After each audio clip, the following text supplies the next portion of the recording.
Bien. Merci d'être venu à cette réunion organisée par les 28 associations qui sont là. Ce sont les associations qui sont opposées à ce projet. Ces 28 associations sont aussi partie prenante d'un regroupement d'une cinquantaine d'associations à l'échelle des Pyrénées contre ce projet que vous allez pouvoir voir. Le débat public est passé. Vous l'avez vu passer? Il est passé trop vite. Ils sont venus pourtant à Bayonne. Oui. Ils sont venus pourtant à Bayonne dans une matinée qui s'appelait les petits déjeuners du projet UCO. Petit déjeuner thématique. Thématique, c'était dans le cadre du débat public, mais c'était interdit au public. Voilà. Et c'est interdit aux journalistes qui ont essayé et on leur a dit non, c'est pas pour nous. Et c'est tout ce qu'il y a eu. Donc on s'en est ouvert aux garants.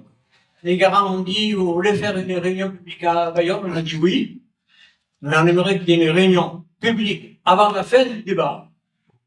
Et au bout de quelques semaines, ils nous ont proposé une rencontre de quelques-uns d'entre nous avec quelques-uns de chez le projet ELISE. Alors on n'a pas donné suite. C'est dans le compte rendu du débat. On n'a pas donné suite parce que c'était pas une réunion. Et donc, c'est nous qui organisons la réunion. Voilà. Et comme on l'a déjà fait sur Uber et ailleurs, de plus en plus, à l'heure actuelle, c'est les citoyens qui sont obligés d'organiser des réunions. Alors, si vous voulez bien, on va commencer. Voyons si j'y arrive. Attendez. Oui. Donc, on va se partager Ça, c'est bien, ça. les morceaux. Donc, vous mettez l'écran et on est dessus. Et pour ceux qui vont me succéder, ici, c'est ça. Bon, et les flèches, c'est pour faire avancer le truc ici. Et vous allez voir comme moi, vous allez comprendre. On y va. Alors voilà les thèmes que l'on va aborder et en les reprenant au départ avec ce que disent les promoteurs du projet. Et donc, on va d'abord commencer à expliquer que ce sont 3 unités, 3 entreprises. Il y a donc l'entreprise ILAC qui va produire de l'hydrogène. Vous allez voir combien ce projet est démesuré et qui va donner de l'hydrogène à 2 autres entreprises. Celle-là va fabriquer du méthanol pour les bateaux avec l'énergie de l'hydrogène et l'eau du gaz et aussi de la biomasse, c'est-à-dire des bois. Et celle-ci va produire, avec l'hydrogène, la biomasse, l'oxygène, 75 000 tonnes par an de biokérosène. Et vous allez voir, pour cela, on va d'abord commencer par vous présenter l'aspect énergie. Oui. Et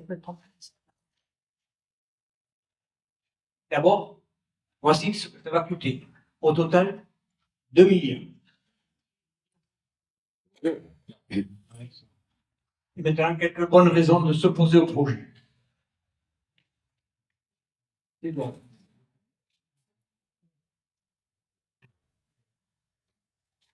Bonsoir. Alors, ça nous a semblé important pas mal intéressé à l'aspect énergétique. On est dans la transition énergétique. Il semblait intéressant de comparer l'énergie nécessaire, la consommation énergétique est nécessaire au fonctionnement de cet appareil industriel et la quantité d'énergie qui en résulter utilisable. Alors, pour produire uniquement l'hydrogène, ça nécessitera une puissance de 520 mégawatts. Alors, 520 mégawatts, ça représente, c'est 20% de la centrale de Golfech quand elle fonctionne à pleine puissance.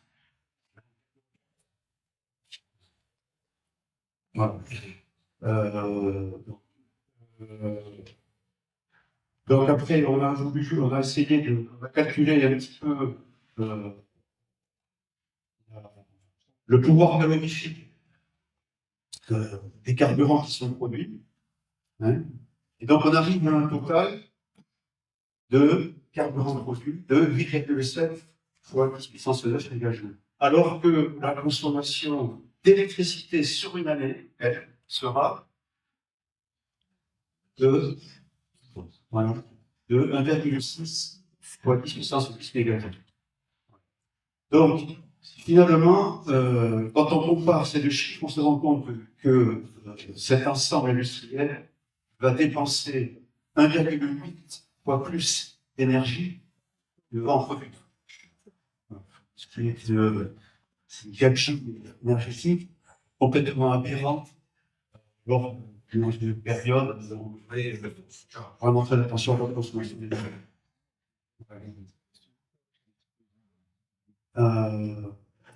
Ouais. Donc, ce projet général du producteur, donc, il va occuper 30 hectares. Hein. C'est un des plus gigantesques au monde, voire le plus gigantesque. Hein. Voilà. Donc, c'est vraiment un record absolu. Hein. En termes de capacité de production, c'est vraiment pas ce que ça peut donner. Voilà. Donc, effectivement, le plus grand électrolyseur au monde, actuellement, est en Chine. Voilà, il faut en avoir en tête aussi que bon, ce qui est production d'hydrogène, c'est des risques industriels très importants. Ouais, c'est un gaz qui est très inflammable et qui nuit voilà, les installations, donc pour ensuite.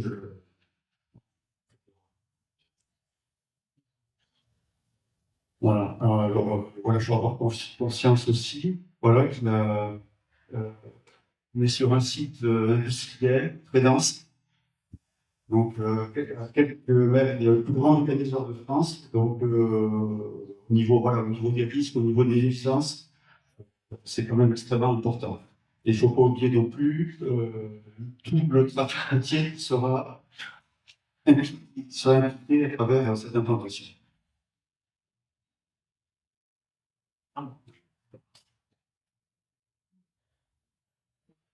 Alors, quelle sera la matière première ici? C'est la biomasse. Et ils ont prévu 3 types de biomasse. La biomasse forestière, on l'a deviné dans l'image, c'est les arbres de la forêt. On va les broyer, on va les sécher, on va les torréfier, on va les gazifier. Tout ça pour obtenir de l'hydrogène. Et bien, non, pour obtenir du biocarburant. Alors, d'où vient la biomasse forestière? C'est la coupe de fer. Le F de sapin déchaîne dans un rayon de 200 km de là. Donc, vous voyez que nous sommes dans ce rayon. Ils iront jusqu'en Occitanie. Et ils monteront, bien sûr, jusque dans les Landes. Vous verrez que peut-être il y aura comme un garde de faire venir des bateaux du Brésil. Hein? Parce que ça commence comme ça, et après, on se rend compte qu'il n'y a plus assez de. Pour le moment, dans la région Aquitaine et l'Occitanie, à l'heure actuelle, présente 77 500 hectares. Alors, tout de suite, pour vous dire que nous ne sommes pas de ceux qui disent qu'il faut couper 0 ans. Nous avons des meubles chez vous, des charpents, et nous sommes évidemment, nous ne sommes pas contre l'utilisation raisonnée de la forêt. Un bien raisonné, pas démesuré.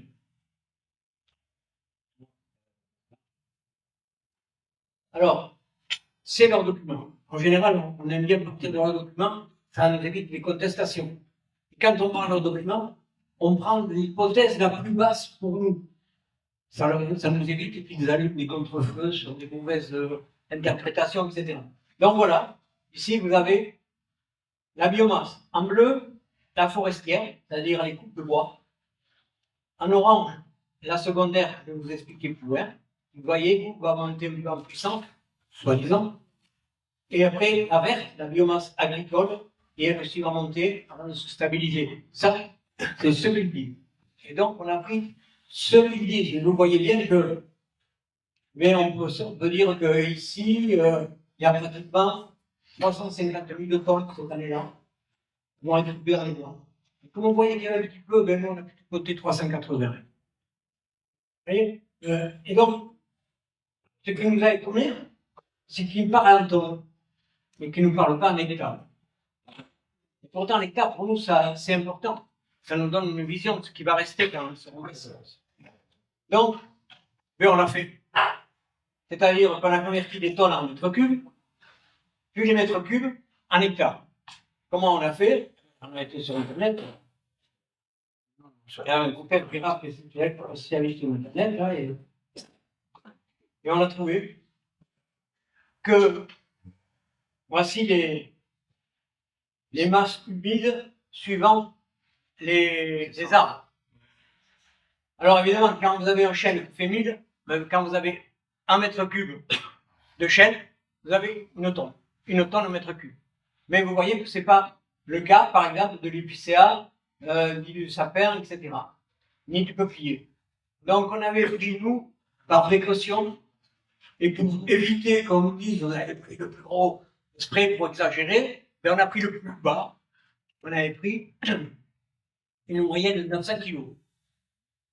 Sauf que dans le débat, question-réponse, les promoteurs du projet, à la réponse de la contribution numéro 81, ont expliqué qu'il fallait prendre 800 kg par mètre cube.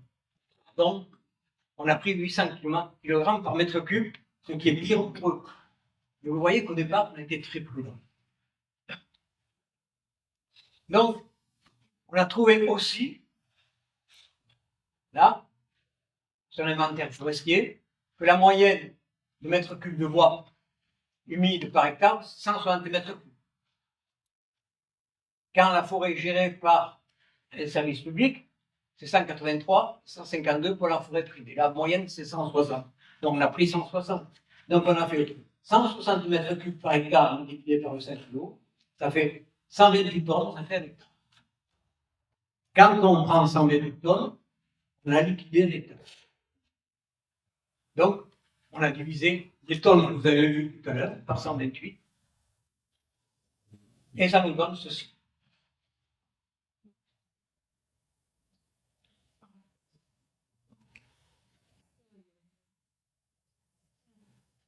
En 2033, 14 000 hectares auront disparu. 14 000 hectares, c'est 28 000 terrains de rugby. Et ça, c'est leur hypothèse, et c'est l'hypothèse la plus basse, parce que vous allez voir au fil de la soirée, ce chiffre-là ne va pas cesser d'augmenter.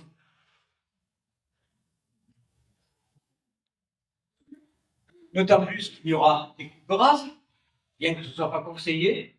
À la question dans la contribution, ils ont répondu les coupes rases ne sont pas interdites. Il y aura des coupes rases. Mais il n'y aura pas que des coupes rases. Donc il y aura des endroits où il y aura l'écart totalement liquidé et des endroits où il y aura quelques arbres qui subsisteront. Mais dans ces conditions-là, ils vont couper, puisqu'ils n'auront pas les 160 mètres cubes. Et donc, ils iront couper plus d'hectares. Vous voyez, déjà, là, ça commence à augmenter. Donc, quand il n'y aura pas de coupe rase, le rendement diminuera et donc il y aura plus de place. Donc, si le bois est une ressource naturelle renouvelable, c'est vrai que la forêt continue à grandir. Ces dernières années, la forêt augmentait considérablement. Ce qui va, on vous explique tout à l'heure, c'est pas tout à fait, c'est vrai, ça sera pas tout à fait le cas dans ce sujet. Mais quand il y a une coupe rase, avant que la forêt se régénère, il faudra attendre 80 à 150 ans pour reconstituer le stock de carbone prélevé et consommé. Or, c'est dans ces prochaines années que va se jouer la bataille du carbone. Donc, les coupes rases, vous en avez parlé, voyez un peu ce que ça peut donner dans les montagnes, dans nos piémonts, etc. Même dans les plaines, comme dans les landes. La biomasse secondaire. La biomasse secondaire, vous l'avez vu tout à l'heure, doit peu à peu faire diminuer la prélèvement sur les forêts. Les ciures, les chutes de panneaux de bois, les bois d'évolution, tout cela, la plupart, aujourd'hui, ont déjà des débouchés. Avec les anciennes palettes, on fait des palettes pour les poêles, etc. On fait des compostages en bois pour les déchetteries, les compagnies. Donc, vous voyez que ce circuit de biomasse secondaire va être désorganisé par le brusque appel dont le prix des déchets va augmenter puisqu'il n'y aura plus de demande. Mais surtout, il va falloir aller se le chercher. Donc, s'il faut aller chercher une palette à Auch et une palette à Estérétie, et puis ça, on va avoir des camions de Élise qui vont sillonner tous les départements de Coin, et on aura un chauffeur. Vous voyez que très vite, ils vont dire ça, c'est pas vraiment là.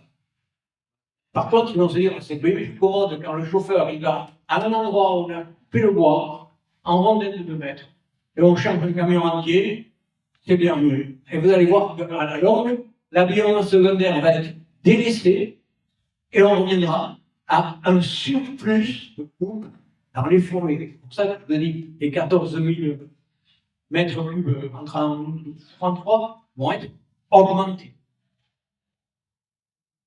Vous voyez ce que là,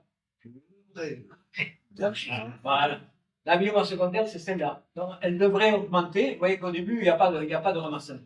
Mais nous, on pense que cette biomasse secondaire, elle ne va pas atteindre ses objectifs parce qu'elle ne va pas devenir rentable pour les entreprises. Et donc, ils vont revenir au bleu. Donc, voilà ce qu'on pense, qu'on va couper davantage d'arbres parce qu'on va abandonner la biomasse. La biomasse agricole, comme vous le pouvez, des fois, c'est un petit élément. Parce que moi, je les vois très bien. Je les vois très bien ramasser les noyaux. Aussi. Donc, les pieds de vigne, les noyaux, les arbres fruitiers, les lagages urbains, les embâches, les bocages, les haies. Alors, à l'heure où on dit qu'il faut préserver les haies, eux, ils vont les couper. Alors, la biomasse agricole, aujourd'hui, déchets verts, beaucoup les portent dans déchetteries, qui les broient, qui les compostent. Il y a déjà des circuits. Là, ici aussi, il y aura concurrence pour récupérer ces déchets. Voire même pire. En Bretagne, sur la méthanisation, les déchets, au départ, on est arrivé à faire émerger un marché agricole. C'est-à-dire qu'on a des agriculteurs qui vont cultiver des denrées alimentaires pour alimenter la déchetterie. Le plus rigolo, ça a été les échalotes. Il y a des gens qui cultivent des échalotes pour porter aux méthaniseurs. Mais ils ont aussi trouvé une limite. Voilà. En Allemagne, la plupart des exploitations qui cultivent le maïs ont une partie, ou une grande partie certaine, de maïs destinée à la méthanisation.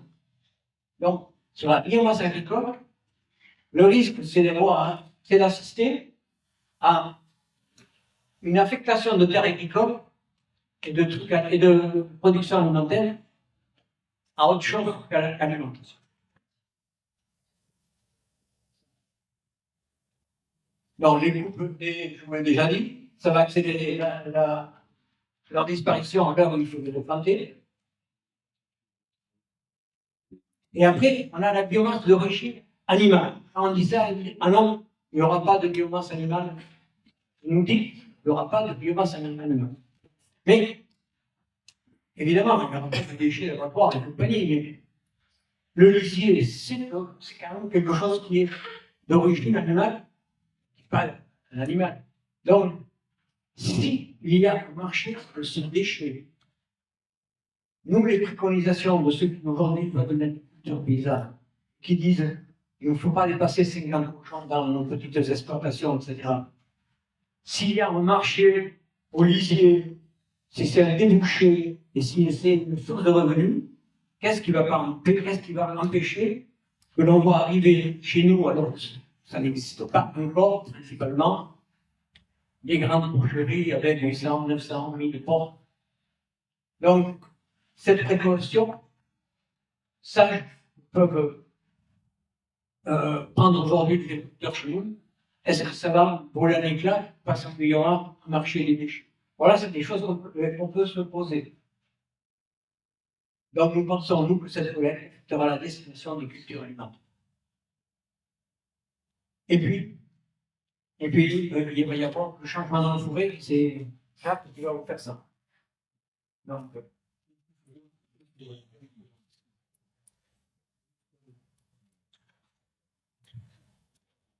Oui, donc, Victor Pachon l'a dit, c'est dans la forêt qu'on va taper. 14 000 hectares, ça va faire un sacré trou. Mais est-ce que cette biomasse forestière existe vraiment?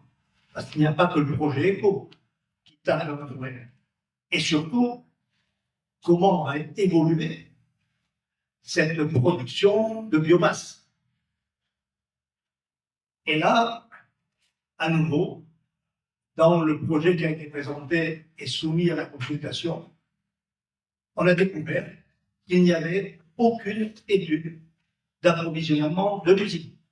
On se contente de dire, on va taper dans 200 km autour, et puis s'il n'y a pas assez, on ira un peu plus loin, et puis encore un peu plus loin.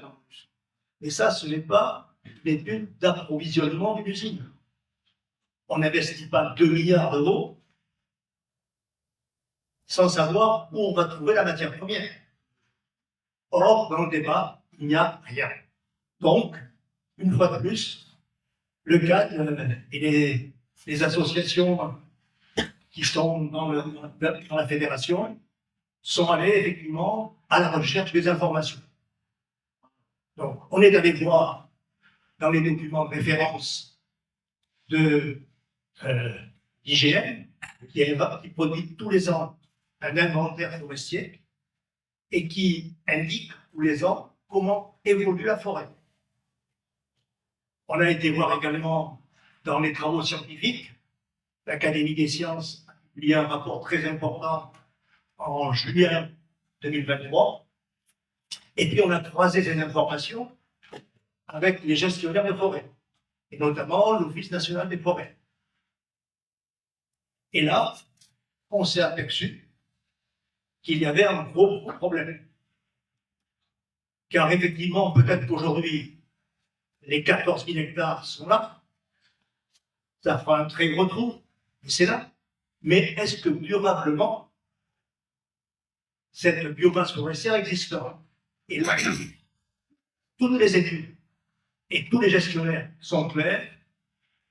Depuis 7-8 ans, on est dans un renversement de tendance complet au niveau de l'évolution de la production forestière.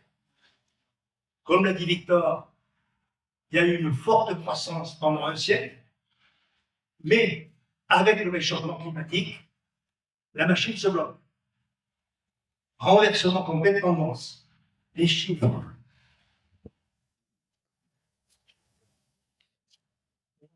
Les chiffres sont clairs. Moins de 4% de croissance biologique des forêts depuis 6-7 ans. Plus 80% de mortalité des forêts sur la même période. Plus 80%. Explosion des épidémies, des dépérissements, des incendies. Sur les dépérissements et les incendies, en quelques années, la forêt détruite équivaut à 35 ans d'incendie ces dernières années. Donc, on est sur un basculement. On est sur une crise forestière.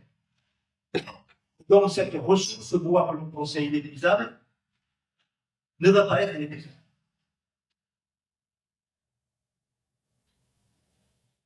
Et c'est là qu'il y a un problème. Le projet ECO se base sur des données du passé. Ils n'ont absolument pas anticipé les données d'avenir.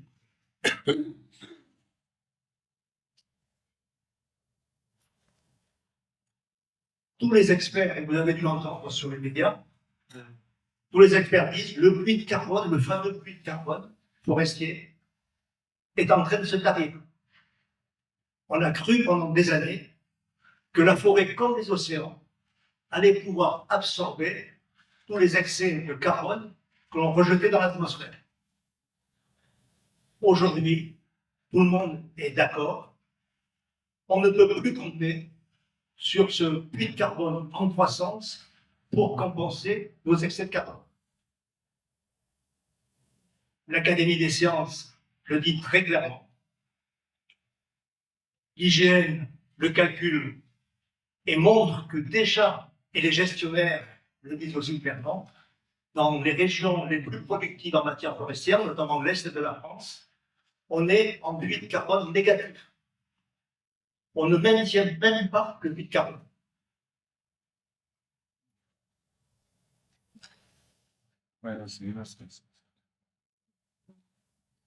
Donc, on se retrouve avec des recommandations qui sont extrêmement claires dans les revues scientifiques et chez des gestionnaires.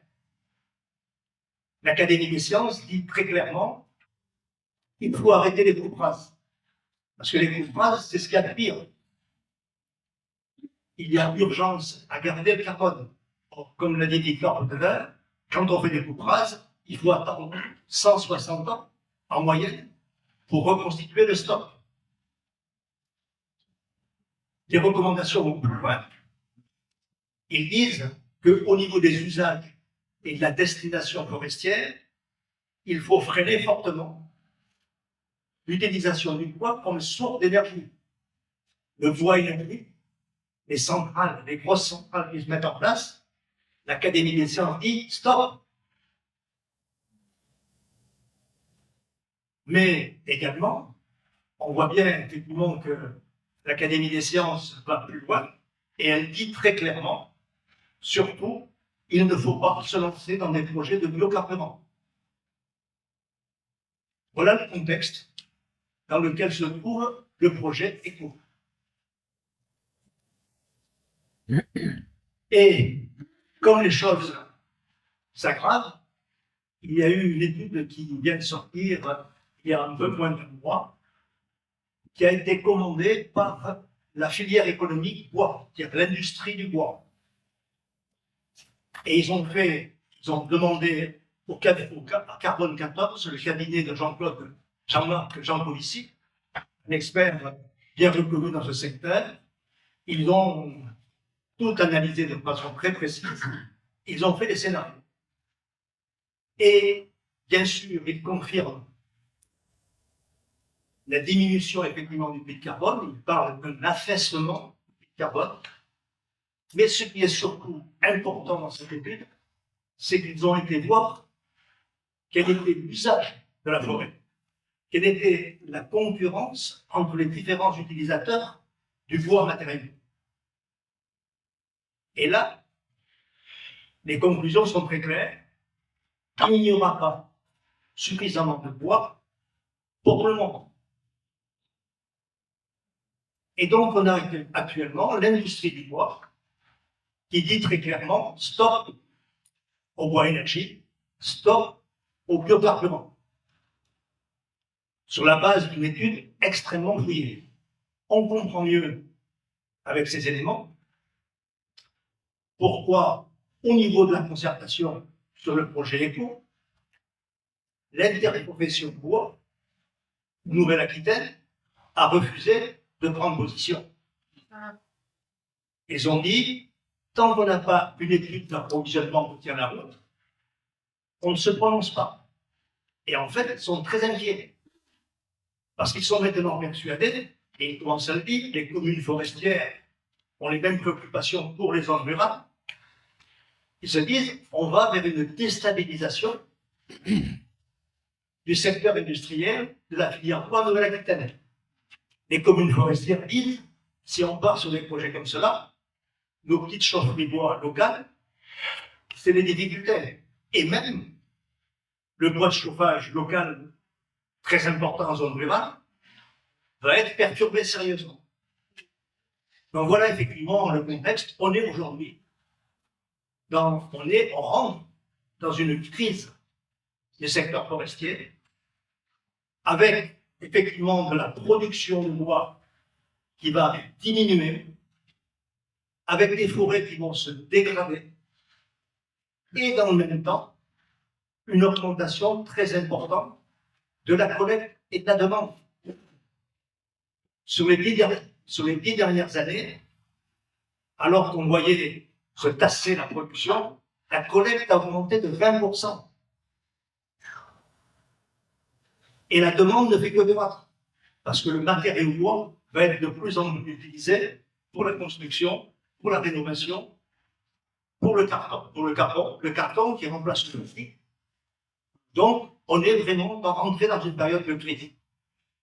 Et comme les choses s'aggravent, je repasse la parole à Victor, il n'y a pas que le projet où il y en a d'autres. Oui, alors, aux dizaines de milliers d'hectares dont on a parlé tout à l'heure, vont aussi s'ajouter des dizaines de milliers d'hectares de projets que vous voyez qui sont à l'heure actuelle sur la table. C'est-à-dire que nous avons sur le même site de la Sovégie qui va lancer une chaudière à biomasse, avec 60 tonnes de plaquettes forestières, un projet d'éthanol avancé, le projet d'Acre, pas encore officialisé, les 125 000 tonnes de biomasse ligneuse sèche. On a acquéré dans la Creuse des collectifs, là on monte, mais ça reste dans la Nouvelle-Aquitaine, une usine de fabrication de PE, là des granulés pour le bois de chauffage, avec l'entreprise Bioci, et les entrepreneurs prévoient de prélever 180 000 mètres cubes de bois par an supplémentaires dans un rayon de 130 km. Et ça, c'est quand on a déterminé notre diapo. Quand on a fini de terminer notre diapo, est arrivé cette nouvelle. Un géant du bois va s'implanter dans les Landes de Gascogne. L'usine Fluix-Kron va exploiter 700 000 tonnes de matières premières. 700 000 tonnes, ça fait à peu près 5 000 hectares. Pour fabriquer quelques 420 000 tonnes de mètres cubes de produits finis. C'est du bel, garde un peu le carbone, mais vous voyez la masse qui va s'ajouter aussi. Et le groupe va offrir de nouveaux débouchés, il est dans les Landes, mais il s'approvisionnera aussi en feuillus dans les Pyrénées. Donc vous voyez, tous ces projets vont s'amonceler avec des chiffres du passé, de la forêt du passé, en ignorant les chiffres de l'avenir qui sont pourtant là et qui tapent à la porte. On a ouvert les vannes de la forêt. Comme si c'était une baguette magique qui demain va nous permettre de consommer autant qu'on le consomme maintenant, sans qu'il y ait un effort des avions, d'autres choses sur la baisse de consommation. Voilà, c'est à Géraldine. Donc, bonsoir tout le monde, donc, je suis Géraldine Jourdan, je suis coprésidente du groupe national de surveillance des armes, avec 5 autres personnes derrière Thomas Braque qui en est le fondateur. Nous avons créé cette association pour justement essayer de changer un petit peu le regard que l'on porte sur l'arbre et la forêt, essayer d'augmenter les protections, en tout cas le peu de protection qu'il y a, essayer de changer un petit peu les lois en faveur de l'arbre. Alors, l'intérêt de nos forêts, de l'arbre pour nous, est crucial pour notre devenir. Pour revenir, alors, sur le coup, peut-être juste sur l'aspect d'avant. D'abord. Ouais. Donc, par rapport au projet éco, au niveau du GNSA, nous, ce qu'on voudrait mettre en avant, c'est la notion de santé environnementale et la santé humaine, l'impact d'un tel projet sur la santé environnementale. Donc là, on le voit sur un exemple de risque de goutte rase. On va avoir du dessouchage, du raclage des sols. Ça va générer une réelle problématique au niveau de la santé mentale, ça va appauvrir les sols. Derrière cet appauvrissement des sols, il va y avoir un réel problème de santé humaine. Un projet comme ECO qui va venir impacter nos forêts landaises, basques, sur tout le, je dirais, 200 km autour de lac, il faut savoir que le volume va être énormissime dans cette récupération de biomasse. Et le premier impact pour l'homme, ça va être surtout au niveau de l'eau. Dès l'instant où on va travailler de la coupe rase, ils vont avoir besoin de replanter rapidement. On ne va pas laisser le sol se régénérer naturellement. Il faut entre 2 et 3 ans pour, après une coupe rase, logiquement, faire en sorte que les pousses reviennent naturellement. Si on est devant un projet tel qu'ECO, on va vouloir planter. Donc, on va augmenter le volume de plantation en monoculture. C'est indéniable. Donc, l'augmentation sur notre secteur de monoculture va être dramatique parce qu'aujourd'hui, ce qui se passe, c'est que même la monoculture subit les effets du changement climatique. Même quand on va venir planter, ça ne pousse pas. Donc, il va y avoir cette problématique d'augmentation des traces derrière de nouvelles plantations. Suite à ça, on va avoir une réelle problématique, c'est sur l'eau par rapport à la santé humaine. Dès l'instant où vous avez un maximum de monoculture sur votre territoire, dès l'instant où vous avez une destruction de vos espaces forestiers, vous allez vous retrouver avec une filtration de l'eau qui ne se fera plus avant une station d'épuration. C'est catastrophique pour nous. Au bout de 3 ans d'un dossier comme ECO sur notre secteur, c'est assurément les bouteilles en plastique qu'on va venir vous livrer chez vous pour pouvoir consommer de l'eau.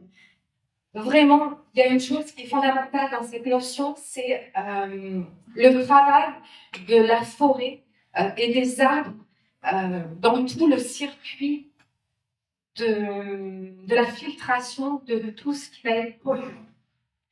Dès l'instant où vous fonctionnez en coupe rase, dès l'instant où ECO sera installé sur notre secteur, on va augmenter cette monoculture, on va avoir une vie, un écosystème qui va complètement disparaître et ça va impacter automatiquement la première action, la première production que nous aurons, c'est quand nous ouvrirons l'eau du robinet. Donc, vous voyez, c'est vraiment important de prendre conscience que ce genre de projet va impacter la santé environnementale, toute notre agriculture, mais derrière va impacter aussi la santé humaine.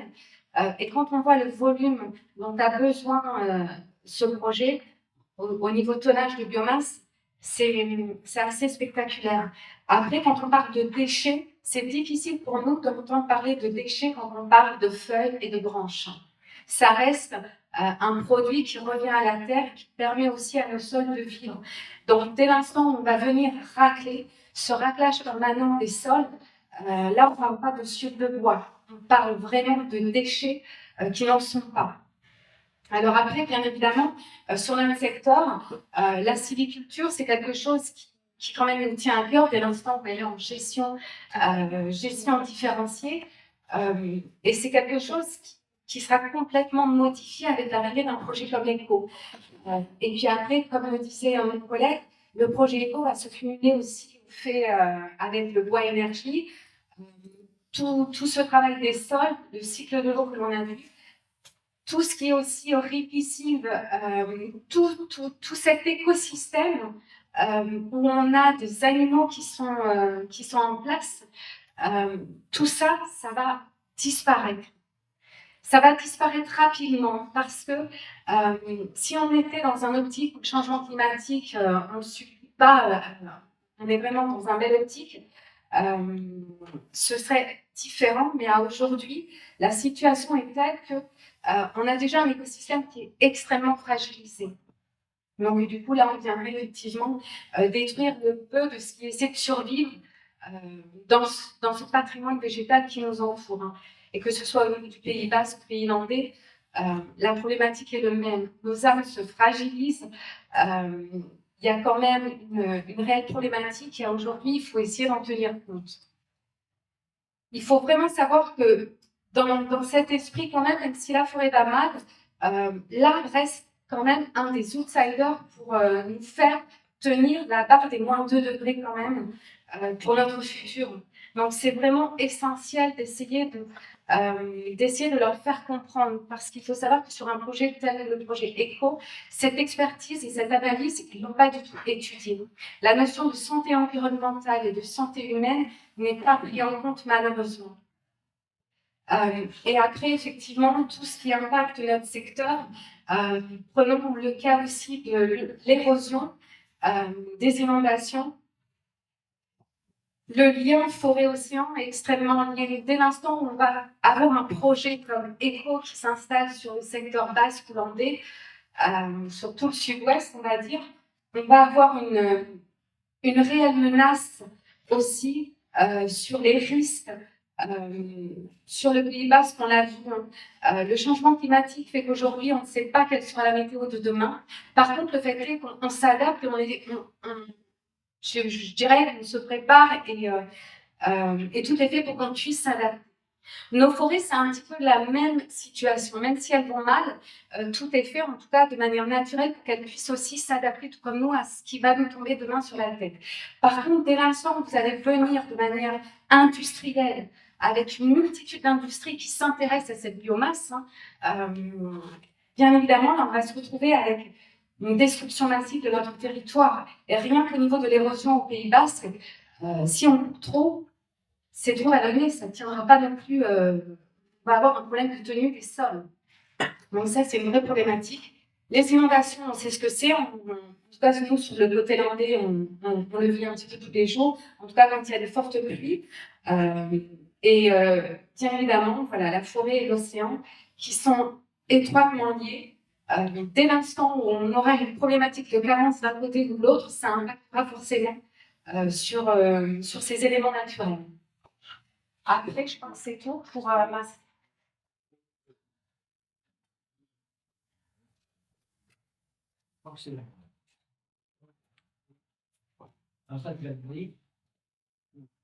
Alors, l'aspect de l'eau. Donc, ce projet va prélever 7,7 millions de tonnes par an. Et sur ces 7 millions et quelques, il y a 3,9 qui seront rejetés. Le reste sera évaporé. Et donc, déjà, là, on peut se poser la question de la température de l'eau quand elle va arriver dans le gaz. Mais aussi sa pureté, sa qualité, etc. Donc, on nous dit que ça ne dépassera jamais 30 degrés. Mais on verra bien, parce qu'il y a des incidents sur le gaz et sur la zone de gaz de là qui va vous inquiéter. D'autant plus que c'est une zone où il y a des meilleurs en ce moment pour nous. Alors, sur la quantité d'eau prélevée, les promoteurs ont beau jeu de dire que le prélèvement industriel de l'eau a beaucoup baissé depuis que justement le lac s'est arrêté. C'est exact. Ceci dit, ici, là, c'est une diapo des promoteurs du projet et qui donne une ordre de grandeur des prélèvements pour l'année 2021. Donc ici, on a les prélèvements industriels sont ici. Pour l'industrie, sont ici. Ça, c'est pour l'eau potable. Et donc, dans le gaz, parce que là, ça c'est en dessous, ça c'est les retenues, et ça c'est l'eau prélevée par lac. Ça fait environ 14,3 millions de mètres cubes par an. Si en 2021, le bassin de lac prélevait 14,3 millions par an, si on a les 7,7 millions qui vont faire, ça va faire une augmentation de, ici, de plus de 65%. C'est-à-dire, ces 14 millions au total, c'était de l'eau industrielle. Mais dans le gaz, c'était 11 millions et quelques. Donc 7,7 par rapport aux 11 millions, c'est 65% de plus. Donc c'est loin d'être un prélèvement insignifiant. D'autant plus que l'agence d'Europe qui gère l'eau dans notre région a fait une contribution dans le débat.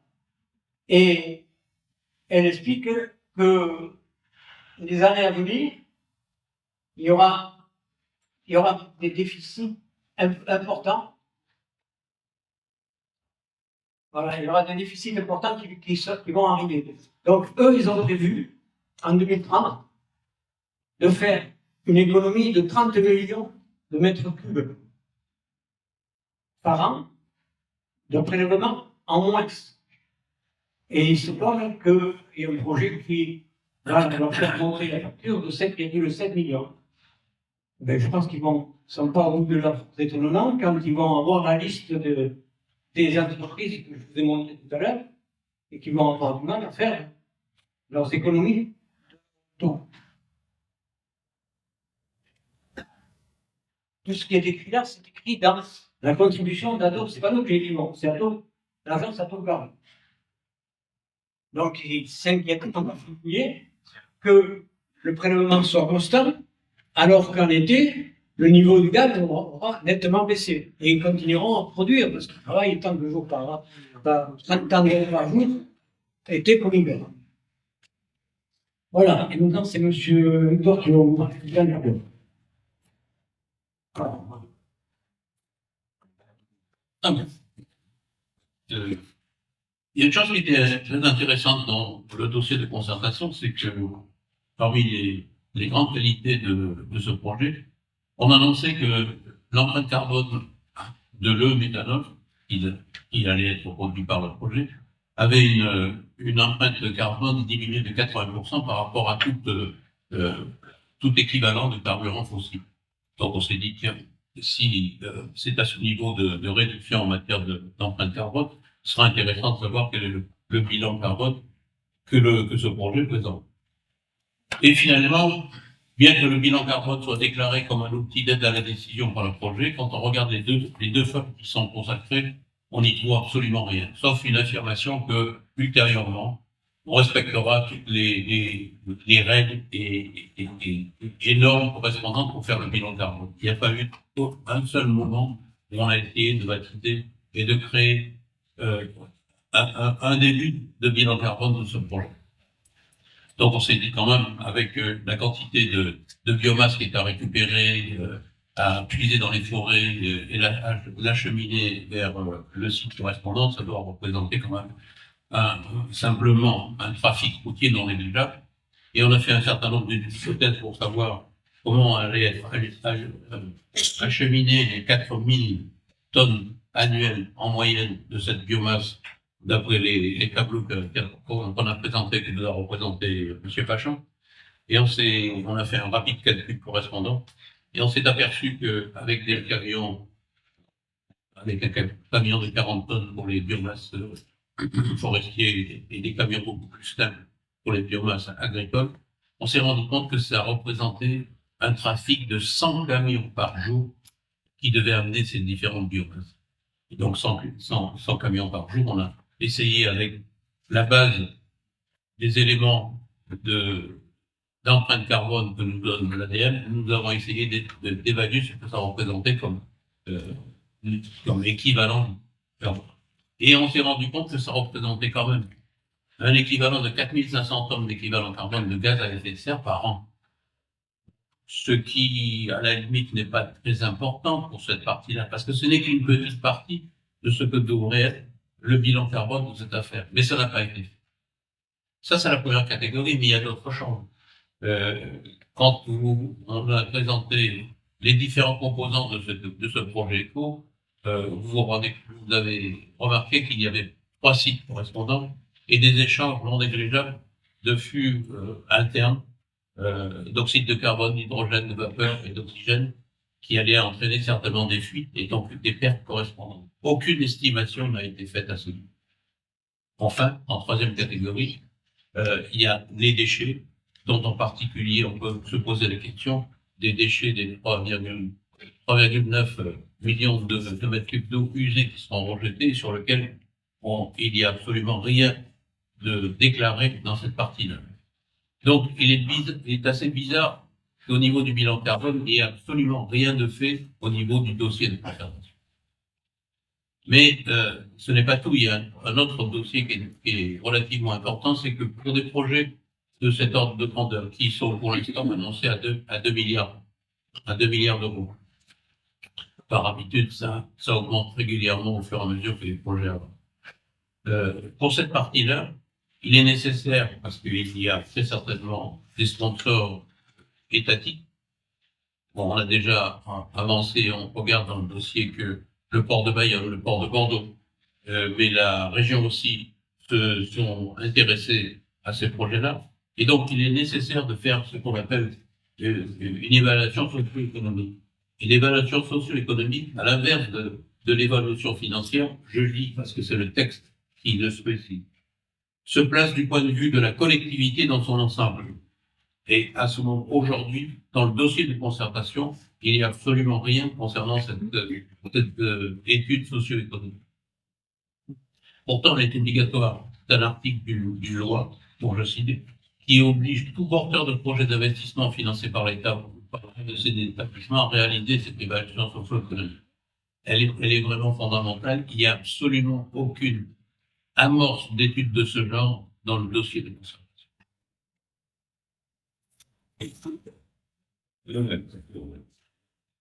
Excusez-moi, j'avais oublié de dire qu'évidemment, cette évaluation socio-économique est obligatoire et faite en général par le secrétariat général pour l'investissement qui est nécessaire.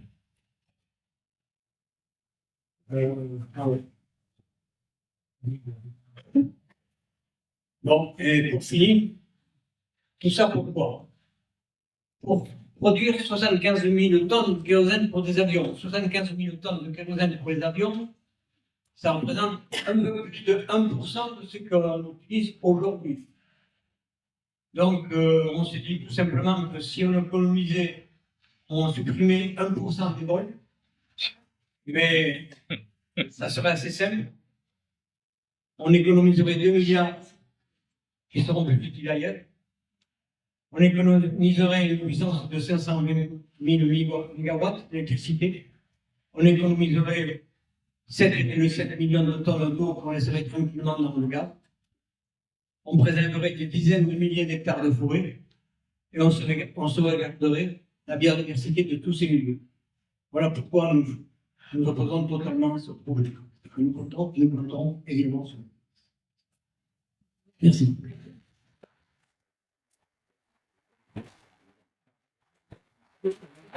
Et maintenant, si vous voulez, c'est bon, passer à la fois. Non. Là encore,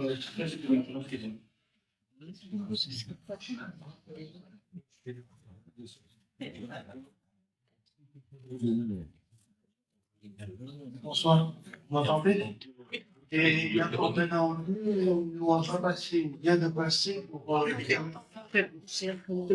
vous m'entendez? Maintenant, il y a encore mieux, il y a une loi qui vient de passer ou qui va passer pour les camions autorisés à 60 tonnes. Actuellement, c'est 47 tonnes. Un petit détail.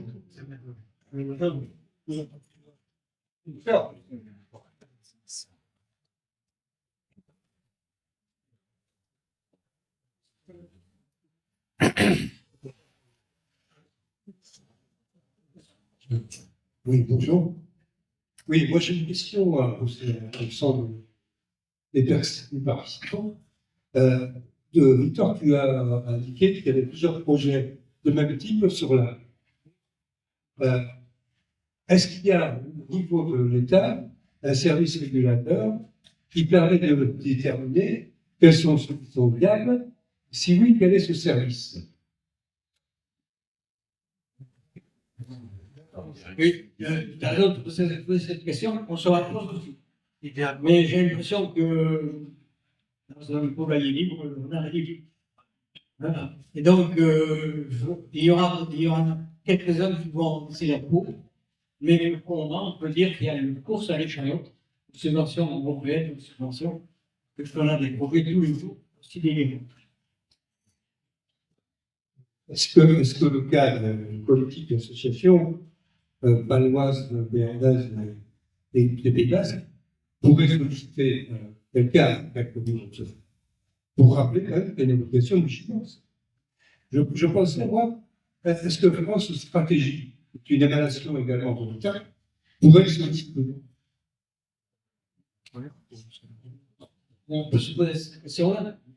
On peut, rien que poser la question, c'est peut-être gêner certaines fois, mais on peut pas faire prendre ces axes-là, mais pour l'instant, c'est porte ouverte. Donc, aujourd'hui, comme ça, la forêt, c'est la pédagogie. Donc, je pense que l'agence de Garonne commence à appliquer la chose. Mais je pense qu'il faudra qu'il y ait aussi d'autres analyses. C'est la peine.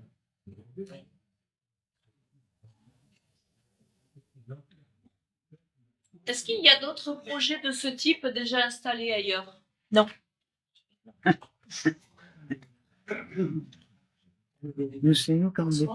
Est-ce qu'il y a d'autres projets de ce type déjà installés ailleurs, en France ou à l'étranger?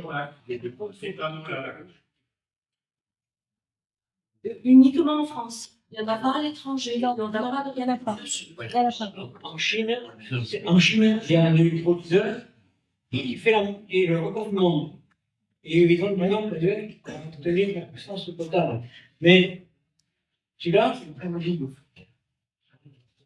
Donc, et je pense qu'il y a celui qui va le record, c'est celui d'Amazon aux États-Unis, actuel. Il est bien plus faible que celui-là. Donc, je crois que là, ils ne doutent de rien. Ils mettent le curseur haut, plus le rond, c'est parfait.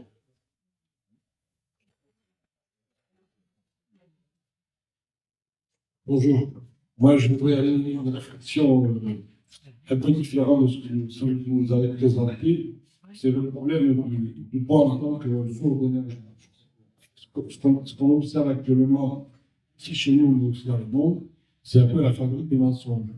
Comme le bois, ce qu'on entend souvent, et le bois, une énergie renouvelable, passe par la forêt. Mais ce qu'on oublie de dire, c'est que les filières d'utilisation du bois ne sont pas toutes vertueuses. Notamment, s'il y en a une qui n'est pas vertueuse, c'est la filière bois énergie. Il faut savoir que celle-là, automatiquement, va dégager du carbone dans l'atmosphère. Elle ne peut pas être vertueuse. Celle qui est vertueuse, c'est celle qui utilise le bois, qui est dans l'économie traditionnelle, pour les meubles, pour la charpente, pour le papier, etc. Donc, c'est bien que dans je ne sais pas si vous l'avez regardé, les derniers sur le front, avec l'histoire de Cardal, il y a des experts, sociétés experts mandatés par l'État, c'est l'État qui l'a commandé, trouvent sur le carbone, le métal, c'est partout plus fine, la filière bois énergie, et tout soit plus polluante que le charbon du bois. Donc, il faut, pour moi, il faut dénoncer ça. En plus, ça s'accompagne, vous avez mis c'est que ces systèmes-là, aujourd'hui, on a parlé du camion, demain, ça va être les bateaux. C'est-à-dire, toute cette filière au moment de ce poids, vertueux, production écologique, etc., il exploite les charges de paysans dans un pays comme au Brésil. Il y a plus de 6 millions d'hectares plantés pour ces besoins industriels. Les fermes qui sont regroupées pour pas vendre du alimentaire, aujourd'hui, elles sont plus d'eau. Donc, c'est un élevage que c'est exploiteur, je vais l'appeler des animaux. Et ce grand profil de film, je sais que c'est sorti le film sur Ikea, on voit la même chose avec le phénomène Ikea et ses approvisionnements, les fameuses fermes carbone que j'avais déjà étudié un petit peu en Nouvelle-Zélande, où on a viré des fermes, j'en vends Ikea et d'autres achètent des fermes et pour les transformer en fermes carbone. Et au premier récupérage de l'empête à étage comme l'autre, 58, une grosse tempête il y a 5 ans comme ça, tout est parti, les sols sont partis, ils sont tous sur les plages, ils ont pollué les littoraux néo-zélandais, qui en plus, sont des terres, je ne sais pas qui a vendu, comment ça s'est passé, mais c'était les terres au peuple Mao. Voilà. Donc je dis, pourquoi il ne faut pas accepter ces trucs-là au nom de Washington, le bois ne va pas servir à être brûlé. Rien à voir avec le petit feu de bois qu'on avait dans nos campagnes. Moi, je ne peux pas respirer. J'ai vu que le bois dans les campagnes, ça n'a rien à voir. Il y a énormément de sur Terre. On peut aussi ça à chaque fois. Aujourd'hui, on a plus de 8 milliards d'hommes sur Terre. avec l'eau de besoin en énergie qui ne s'arrête pas. Bon.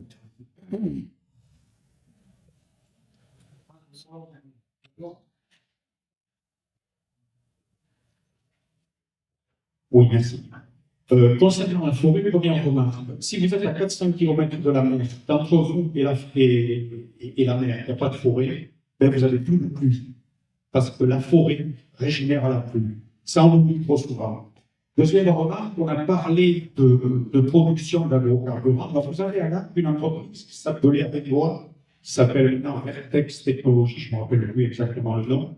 Cette entreprise, elle a un mérite extraordinaire, c'est qu'elle fabrique de l'éthanol, et à peu près 50% de cet éthanol est destiné à nos voitures, faire des agrocarburants. On appelle ça des éco-carburants. Mais il faut savoir que les agrocarburants fabriqués par cette entreprise, l'éthanol, représentent à peu près 0,2 à 0,3% des carburants français. Vous voyez, il faut la fermer, il n'y a pas de risque. Par contre, pour fabriquer cet éthanol, ils vont transformer à peu près 300 000 tonnes de maïs. 300 000 tonnes de maïs qu'ils vont chercher dans le sud-ouest. Alors, moi, je suis landais et j'aime bien avoir des ordres de grandeur comme ça. 300 000 tonnes de maïs, ça correspond à peu près à un tiers de la production landaise de maïs, sachant que le département des Landes est le premier département maïsicole de France. Mais il y a mieux. Pour irriguer ce maïs, en l'espace de à peu près 2 mois, en exagérant, on va utiliser en 2 mois la quantité d'eau qu'utilise la communauté urbaine de Bordeaux pendant 1 an et demi. Imaginez, si on passe à 20% d'agrocarburants, ce qui va se passer. Concernant la forêt, autre chose. Le massif landais, hein, c'est une forêt industrielle, vous le savez, hein, moi je parle du plateau landais, et pères maritimes.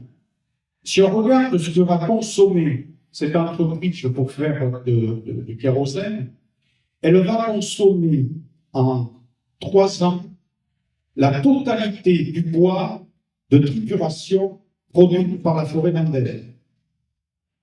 Et elle va consommer en 8 ans la totalité de la production de bois, trituration, plus bois d'œuvre. Or, dans les Landes, on est à l'équilibre. Et on a même actuellement un gros problème, c'est qu'on coupe partout chaque fois qu'on peut. Les pères, on les coupe à 40 ans et maintenant ça descend 30 ans. Parce qu'on a besoin de bois. D'accord? Autre petit gagne. Il y a eu des incendies il n'y a pas longtemps dans les Landes. Il y a eu une tempête il y a 20 ans. On vient de s'apercevoir que la replantation de la tempête a été faite, bien faite, sauf que il va falloir qu'on coupe maintenant à peu près la moitié des bois qui ont 20 ans pour pouvoir replanter ou ressemer et avoir une production homogène de bois d'œuvre dans 40 ou 50 ans. Voilà, tout ce que je voulais dire. Oui, bonsoir. Par Casimir de la Bonsoir.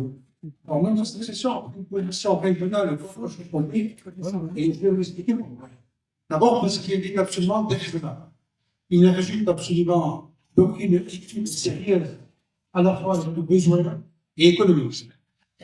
Il faut savoir que ces études, enfin, ces projets-là entrent sous le régime juridique de ce qu'on appelle des installations classées pour l'environnement. À ce titre-là, ils doivent faire l'objet d'une communication et d'études qui sont extrêmement nomenclaturées. À savoir, il y a des études d'impact, des études environnementales, il y a des études de besoin, il y a des études économiques. Il y a donc toute une série de volets qui doivent être appréhendés dans le cadre de ces dossiers. Ici, ils ne l'ont pas été de manière sérieuse. Alors, il faut mettre les responsables de la décision au pied des murs.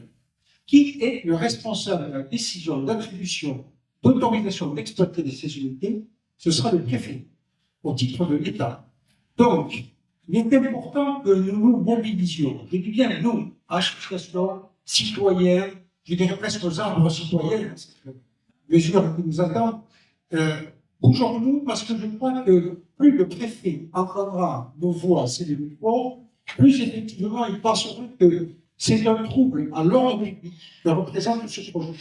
C'est un trouble à l'ordre public pour aussi le motif qu'il dégrade le principe de la biodiversité. Quels habitats pour les animaux qui ne pourront plus, la grande faune sauvage, par exemple, ou simplement les animaux que l'on peut imaginer constituant les équilibres naturels. Et Dieu sait s'il y en a qui travaillent activement à cela, sur le milieu naturel, par cela, autour des insectes, etc. Eh bien, si on dégrade le milieu naturel, on verra disparaître peu à peu certaines espèces.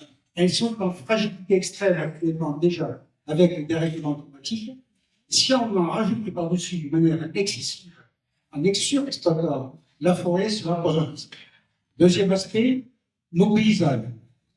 Imaginez-vous demain le plateau erratique totalement vide et sans avoir d'arbres. C'est parce que les 28 000 terrains de reptiles dans le parlement, il faut l'imaginer, Jean Loger ici à côté, voyez la surface que ça représente, c'est 28 000 fois cela, qui représente 14 000 hectares. Donc, par conséquent, en prenant une position très ferme, il est inutile, je crois que Victor a précisé, s'il s'agit de faire voler des avions en produisant 1% et kérosène sur du joueur, c'est absolument stupide. On a des économies autant dans ce moment. Par ailleurs, je crois qu'il vaut mieux exploiter d'autres formes d'énergie renouvelable que celle-là, et puis surtout chercher des économies d'énergie qui sont de véritables vecteurs de sources d'avenir. Voilà, je crois que les morceaux et les associations seront motrices à être présents et actifs. Nous avons besoin de vivre.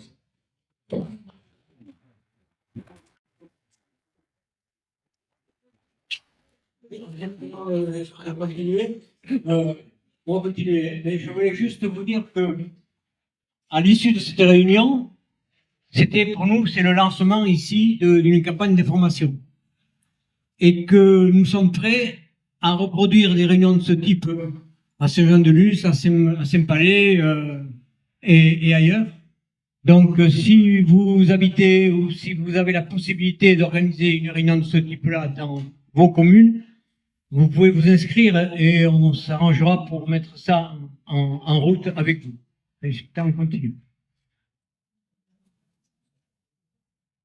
Oui, bien sûr, je suis contre ce projet.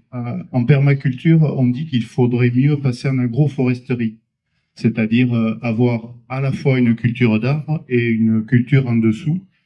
Là, s'il y a des besoins de matière carbonée, tout ça, pourquoi ne pas passer avec des biomasses, avec des taillis courts, des exploitations qui seraient raisonnables sous une ombrelle qui serait un arbre majeur. Je suis venu pour dire ça, et puis après je suis venu aussi pour dire que la tronçonneuse,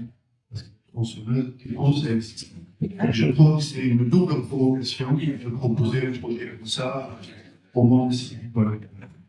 On devrait tous en avoir une réponse résolue et surtout les manifestants sous manifestants.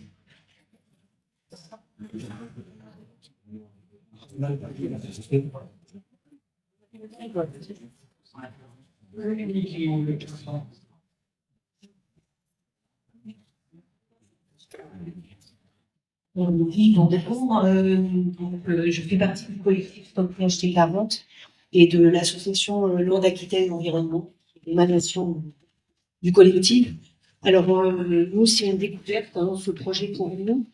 Et c'est une découverte en même temps, c'est, enfin, je veux dire, beaucoup de tristesse, parce qu'en fait, vous êtes en train de vivre ce qu'on a vécu nous, il y a depuis 2 ans, à peu près, hein, et vous êtes en train de passer par toutes les étapes, enfin, vous allez passer par les étapes par lesquelles on est passé, c'est pas facile. Et effectivement, comme l'a dit le monsieur derrière, une des clés, vraiment, c'est les préfets, la préfecture. Nous, on a vraiment un gros problème avec la préfecture des Landes. La chasse aux subventions, c'est exactement la même chose. Aucun, comment dirais-je, souci d'environnement, c'est exactement la même chose. Des études lacunaires, c'est exactement la même chose. Nous, on n'a aucune étude d'impact de santé. Enfin, vous vivez exactement la même chose que ce qu'on vit. Nous, on est au dernier stade, puisqu'on est au stade des réponses judiciaires. Et si on a un conseil à vous donner, c'est de mettre un bordel énorme tout de suite. N'attendez pas, parce que ils avancent leur pion sans cesse. Ils gagnent du terrain sans cesse. Et la moindre petite chose qui sera lâchée, elle est lâchée définitivement. Donc, mettez bien un gros why. si vous voulez vous en sortir. Parce que nous, on s'est un peu fait chez vous.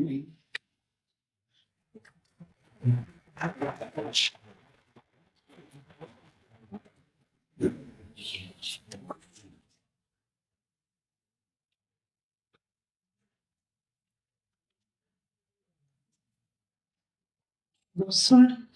Je voudrais témoigner parce que j'ai participé à plusieurs réunions publiques dans le Béarn de cette concertation préalable. Alors, il faut quand même savoir que c'est un peu la première fois qu'on a la chance d'avoir une concertation préalable assez longue sur un projet avec donc un nombre de réunions assez important un peu partout dans la région, même si certaines effectivement étaient très privées.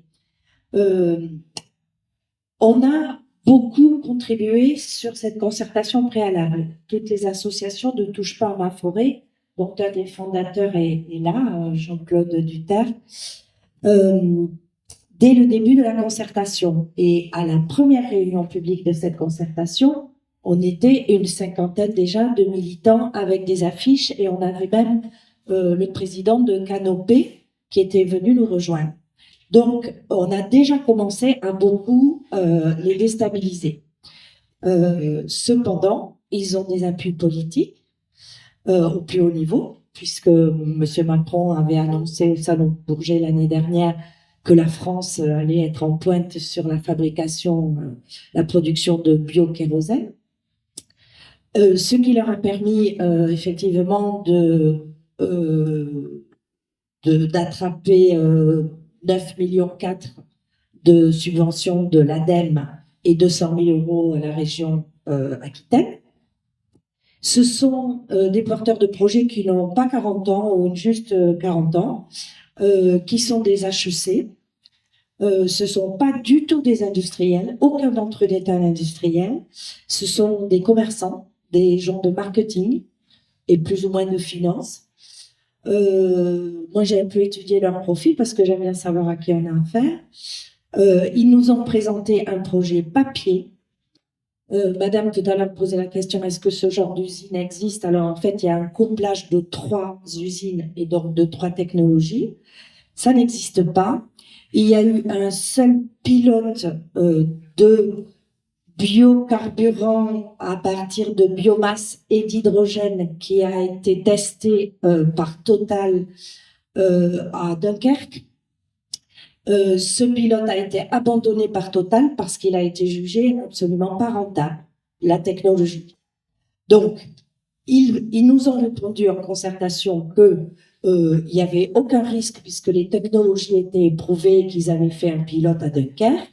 Et quand on a été creusé un peu, ce pilote a été abandonné, démantelé, parce que le président lui-même de Total Énergie, de Total, a dit qu'il renonçait parce que c'était pas viable et qu'un tel projet aurait nécessité de raser toutes les forêts françaises sur la durée du projet.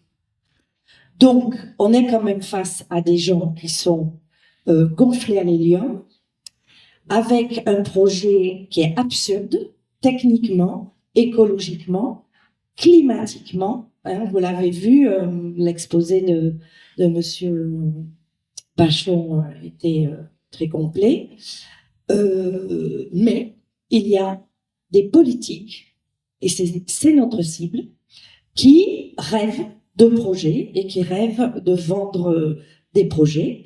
Alors, il y a le député Habib, qui évidemment veut meubler sa plateforme de lac. Et donc, il soutient dans la presse à corps et à cri ce projet.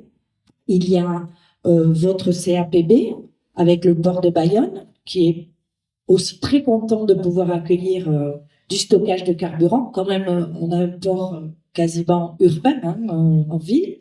Le carburant, c'est un petit peu dangereux quand même. Donc, je ne sais pas si c'est la meilleure des installations à souhaiter au port de Bayonne. On a le port de Bordeaux, pareil. S'ils peuvent faire un peu plus de chiffre d'affaires, ils ne se posent aucune autre question. Voilà. Donc, moi, je pense quand même que ce projet, aujourd'hui, on l'a un peu démonté à travers cette concertation Il y a eu énormément de contributions et chez Cepenso, on était nombreux à poser des questions techniques, dont un physicien de haut niveau qui travaille avec nous et qui a fait tout un travail sur le calcul du déstockage de carbone et de la restitution de carbone après avoir brûlé du kérosène. Donc, globalement, ce n'est pas du tout un projet bas carbone, ce serait un projet qui va émettre entre 2 et 3 fois plus de CO2 que s'il n'existait pas. Et ça, c'est un handicap majeur pour eux, les porteurs de projets, parce que leur projet ne peut exister que s'ils obtiennent le label bas carbone. Alors, ils prétendent encore, ils croient encore qu'ils vont pouvoir obtenir un label bas carbone. Mais très sincèrement, aujourd'hui, on peut vraiment douter. Donc, il faut mettre un maximum de pression. Elle a raison, l'intervenante précédente. Mais ils ont de tellement gros défauts sur ce dossier que pour nous, ça va être quand même, je pense, assez facile de le faire vaciller. Bon. Évidemment, on a des politiques en face qui sont totalement ignorants et qui ne veulent pas entendre certains arguments. Mais il y a quand même des arguments scientifiques, raisonnés, raisonnables, qui, à mon avis, ne peuvent pas passer la barre de certaines institutions et même de la préfecture. Et déjà, au sein de la CNDP, moi j'ai un peu parlé après les réunions avec les animatrices, les garantes de la CNDP, c'est la Commission nationale du débat public. Donc c'est une institution qui garantit l'indépendance du débat et qui encadre donc les réunions et les personnes nommées qui sont des personnes indépendantes pour assister à ces débats. Sont neutres, bien sûr, mais je les ai entendus dire aux porteurs de projets qu'ils allaient quand même avoir sacrément de mal à convaincre. Et je sais qu'à la fin de la concertation, on n'a pas encore le rapport, mais on va l'avoir en ligne. Hein, si vous regardez sur le site débat public projet Élise Éco, vous allez tomber sur le débat public. Et vous allez pouvoir consulter toutes les contributions. Et bientôt, on aura aussi le rapport de la CNDP avec ses recommandations. Oui, ça, il est sorti. Ben oui, je suis aussi prise sur un autre projet au Pays Basque. Oui, moi je voudrais faire les images, ça porte beaucoup. Tu en as parlé, Victor, mais la consommation d'eau, les besoins en eau, par exemple, pour l'image, c'est la consommation de la ville de Pau en un an. Voilà, ça c'est des images, voilà, on représente un peu ce qu'on dit. Et après, j'avais une intervention brève aussi, mais vous savez qu'il y a les forêts françaises, il y a les 3/4, ce sont des forêts privées. Et lors du débat public, les concertations publiques, où on n'a pas eu de réponse, mais par contre, il y avait Alliance Forêt-Bois qui était présente, un administrateur, et qui a dit, moi, les forêts, ça ne gêne pas, et ils étaient tout à fait d'accord avec le projet éco. Donc, entre nous, faites tourner quand même les forêts privées, ce sont toutes les petites forêts qu'on voit raser par-ci par-là de partout. Et cet organisme-là, c'est mortel pour les forêts, pour l'eau, pour la biodiversité, tout ce dont on va parler. Voilà. C'était juste cette précision que je voulais apporter.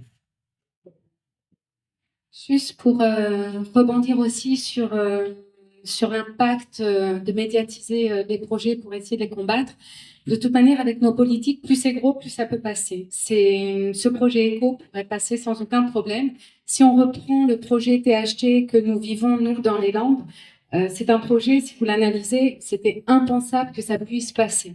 On a créé un projet, le gouvernement a mis en place un projet d'interconnexion électrique entre la France et l'Espagne qui, demain, va permettre d'augmenter le transfert d'énergie nucléaire. Donc, chez nous, ça va surproduire de l'énergie nucléaire. C'est une aberration totale. Et ça, c'est passé. Et pourtant, c'était énorme. Le seul moyen aujourd'hui que l'on a de pouvoir repousser, c'est même pas annuler, c'est repousser et que chacun puisse se battre sur son territoire. C'est vraiment cette union citoyenne associative qui doit se mettre en place dès les premiers jours, comme vous le dites, pour vraiment faire un barrage. Ce genre de projet ne peut pas passer et il ne passera pas que dès l'instant où il y a une forte pression citoyenne. C'est ce qui peut faire peur aux politiques et c'est ce qui un peu peut, entre guillemets, les rendre fébriles. Mais un tel projet, si on ne fait rien, pourra passer aisément, même si tout est là pour que ça ne passe pas. Et malheureusement, même avec les préfets, si on a une validation en justice qui sera positive pour les associations, eh ben ça peut quand même passer. C'est vraiment une aberration sur le territoire français. Mais là où ça pose aussi un souci, c'est qu'on est face à un sentiment où on a tellement de projets qu'on aurait envie d'abandonner. Là, sur le projet éco, on parle de faire du biokérosène pour l'aviation, en sachant qu'il y a un projet qui a été proposé au gouvernement, qui était plutôt de travailler sur une réduction, une décroissance des vols aériens, qui permettait déjà d'avoir un réel bénéfice sur la réduction de leur bilan carbone. Ça, c'est quelque chose qu'ils ont mis de côté. Donc, on a une augmentation croissante de 4% de l'aviation au niveau de l'air, pour un pourcentage d'utilisateurs qui est tout petit, où on va venir péter sur notre territoire à nous. C'est vraiment localement qu'on doit agir. Chaque localité, chaque département, chaque pays doit agir en sa faveur pour essayer de repousser au plus loin les projets. Et chacun doit faire la même chose. Mais sincèrement, c'est au plus tôt qu'on agit, qu'on arrive à combattre ce genre de projet et vraiment de s'unir. Nous, sur le secteur landais, on a une grosse carence. Ils sont arrivés en force et on peut le dire, hein, le projet est passé, mais sincèrement, si vous étudiez le projet THT dans les Landes, c'est un truc qui n'aurait jamais dû passer. C'est tellement gros, ça paraît même improbable aujourd'hui de se retrouver avec un passage d'une interconnexion de 5000 MW sur un système dunaire. C'est honteux.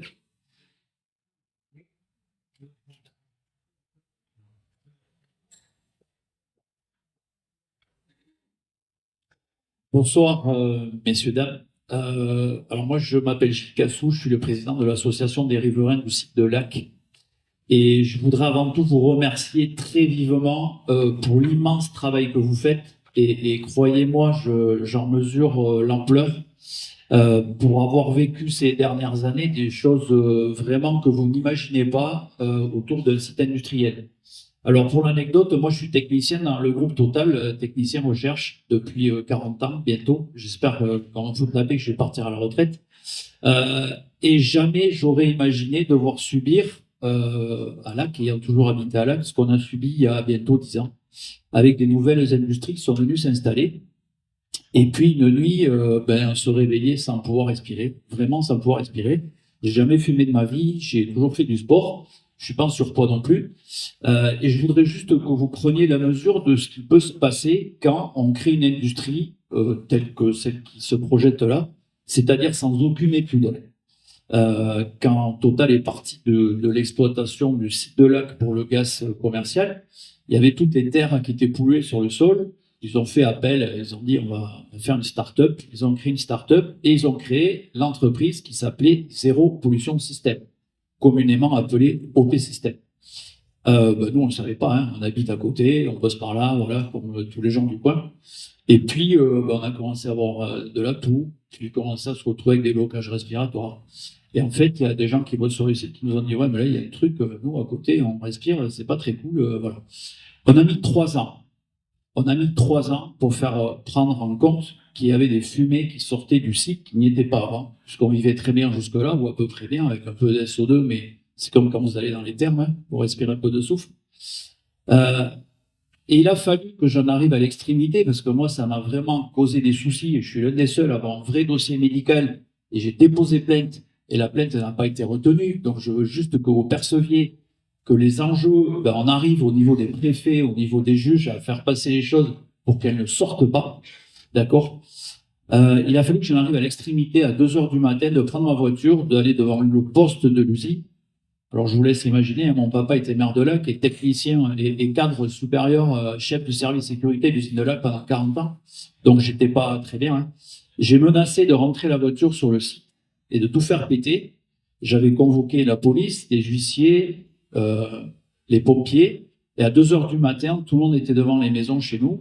Et là, ils se sont rendus compte, ah ouais, finalement, là, les riverains, ça pique, il se passe un truc. Et vous savez, la seule chose qui a fait bouger les choses, la médiatisation. La médiatisation. Jusque-là, on pouvait crever, il ne se passait rien. Dès que le monde est arrivé, que les 2 jeunes journalistes de Bastamac sont venus, elles ont fait une étude très poussée, là, ils se sont dit, ah oui, il faut qu'on fasse attention, ils ont un pouvoir de nuisance. Alors, moi, ce qui m'inquiète, qui quelque part me rassure, c'est qu'il y a un peu de monde ici, il y a aussi beaucoup de cheveux blancs, hélas. C'est pas... Pardon, madame. Ce dont je veux que vous ayez conscience, c'est qu'il y a certains qui ont dit, vous, la dame, elle a dit, vous allez voir. Non, c'est nous tous qui allons subir ça. Et on se rend compte de la dégradation de notre environnement en général, mais il va falloir être stratégique si on ne veut pas que ce projet sorte. Le premier point, c'est qu'il ne faut pas passer pour des branquignoles. Et je peux vous garantir qu'on a tous subi. Non. Ils se sont dit, ouais, ceux-là, là, qu'est-ce qui leur prend tout d'un coup à dire que ça pue à la... On ne disait pas que ça pue, ça fait longtemps que ça pue, on le savait. On ne pouvait plus respirer. Il se passait quelque chose d'anormal sous le site. Je vous promets que la désinformation faite par nos élus, et elle continue. Si vous regardez le dernier bulletin de la communauté de communes de Lac, et Patrice Laurent, c'est un très bon pote. Je dis donc, Patrice, tu manques pas d'air. La CCLO décarbone à l'avenir. La CCLO décarbone à l'avenir. C'est pas décarboné. Décarboné, ça voudrait dire qu'on enlève du carbone. Là, vous allez faire des trucs qui vont en rajouter. Certes, vous prétendez que vous allez rajouter moins, mais vous allez en rajouter. C'est un abus de langage. Donc, on détourne l'opinion publique par des abus de langage et des fausses informations. Et ça, c'est une réalité. Et si vous venez chez nous, voir un petit peu ce qui se passe, tout le monde va vous dire, ah ouais, mais ça va créer des emplois, on va économiser de l'énergie, c'est magnifique. Tout est fait comme ça. Tout est fait comme ça.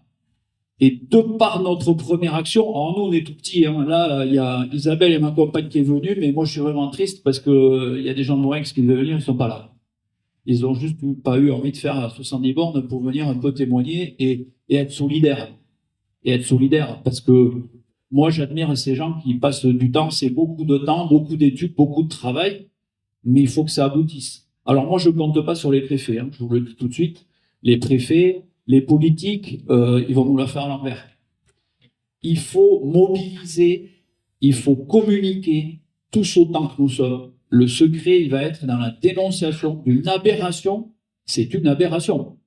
Effectivement, ce qui a été dit, c'est tout à fait juste. C'est une aberration d'essayer de produire du carburant pour faire voler 1% des avions à partir de la biomasse. C'est complètement débile.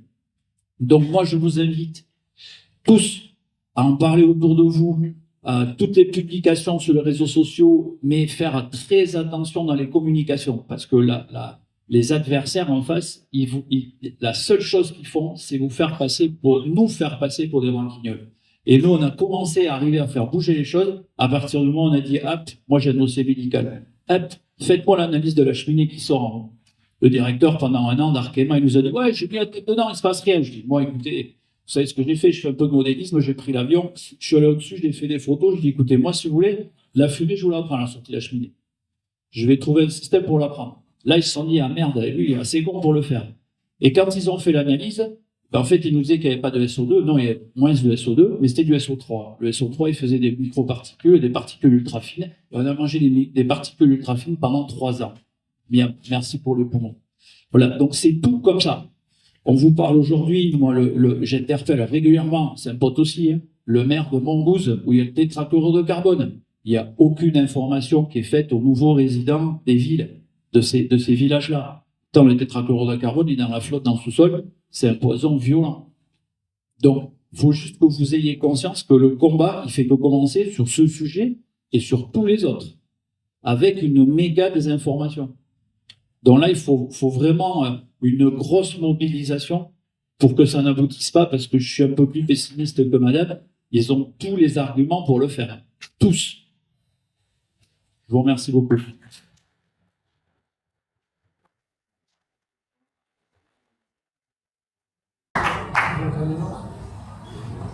Oui, je vais abonder ce qu'a dit M. Cassou, parce qu'on a lutté, j'étais à beaucoup de luttes contre le projet Florian dans les Hautes-Pyrénées.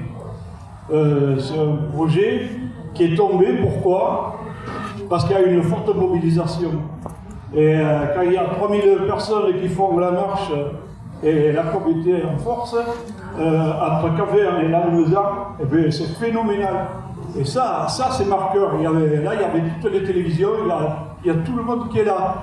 Et donc j'invite justement, comme l'a fait le cas ici, de faire des réunions publiques, de faire tourner une pétition aussi, parce qu'en laissant les mails, on récolte les adresses de façon à pouvoir informer les gens les suivants. Ça, c'est quelque chose qui est utile, parce que c'est comme ça aussi que le jour où on fait des animations dans la démarche, il n'y avait pas que la marche en force, il y a surtout avant des réunions publiques comme ça, il y a également des sorties en forêt, et pédagogiques, des choses comme ça, où on récoltait 300 personnes parfois. Moi j'étais parmi les 300, c'était les Hautes-Pyrénées qui organisaient tout ça. Mais voilà, c'est des photos que les élus qui comptent sur ceux qui nous regardent.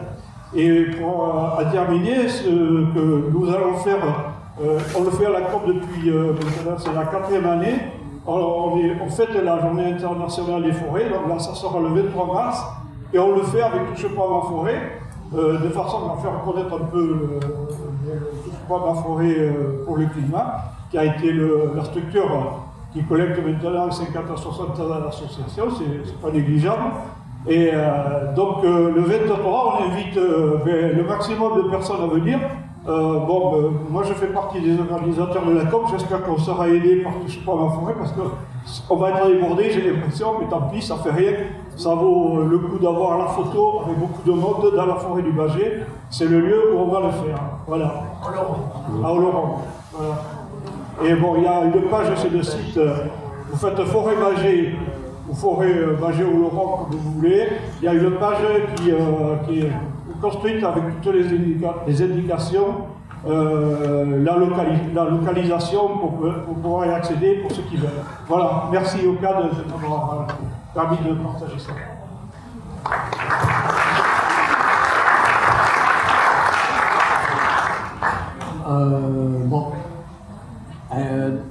La dernière?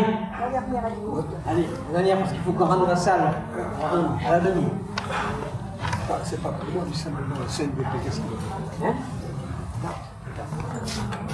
La dernière, elle est courte. Je pense qu'un des premiers éléments de langage utilisé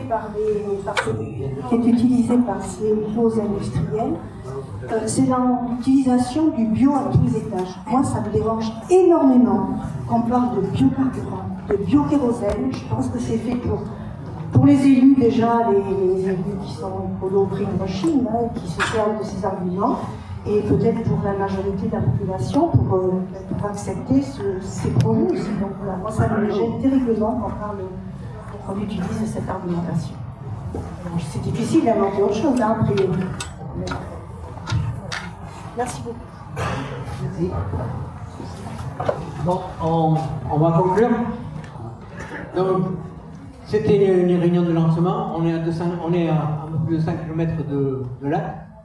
Mais on compte sur vous pour que vous nous laissiez vos coordonnées, que vous nous aidiez à organiser d'autres réunions dans les communes environnantes, et que vous restiez mobilisés avec nous pour empêcher effectivement ce projet.